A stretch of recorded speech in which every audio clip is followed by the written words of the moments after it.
2024 वर्ष संपायला अवघे काही दिवस शिल्लक आहेत. अशातच हे वर्ष राजकीय दृष्ट्याही अत्यंत महत्त्वपूर्ण ठरलं. ते का आपण जाणून घेऊयात.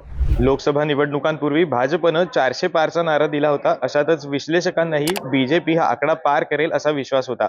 पण निवडणुकीच्या निकालानं सर्वांनाच चकित केलं. एकट्या भाजपला बहुमताचा आकडाही स्पर्श करता आलेला नाही. ओडिशामध्ये नवीन पटनायक यांच्या 24 वर्षांच्या सत्तेला सुरुंग लागलाय. ओडिशामध्ये 24 वर्ष सत्तेत असलेल्या नवीन पटनायक यांच्या पक्षाला पराभवाचा सामना करावा लागलाय. हरियाणा विधानसभा निवडणुकीतही राजकीय विश्लेषकांचे अंदाज चुकीचे ठरलेत. राजकीय विश्लेषकांनी इथे भाजपच्या विरोधात वातावरण असल्याचं म्हटलं होतं, मात्र पुन्हा भाजपनं हरियाणामध्ये बाजी मारली आहे. महाराष्ट्रात महायुती सरकार विरोधात वातावरण असल्याची चर्चा होती. उद्धव ठाकरेंची शिवसेना आणि शरद पवारांच्या राष्ट्रवादी काँग्रेसला जनतेची सहानुभूती मिळेल आणि सत्ता येईल अशी आशा होती.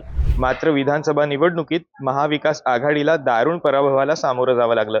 भाजपनं या निवडणुकीत ऐतिहासिक कामगिरी केली आहे. तर जम्मू काश्मीरमध्ये देखील कलम 370 हटवल्यानंतर पहिल्यांदाच विधानसभा निवडणुका पार पडल्या. कलम 370 हटवल्यानंतर भाजपला येथील निवडणुकीत यश मिळेल अशी आशा होती. मात्र जम्मू काश्मीरमधील जनतेनं ओमर अब्दुल्ला यांच्या नॅशनल कॉन्फरन्स पक्षावर विश्वास ठेवलाय.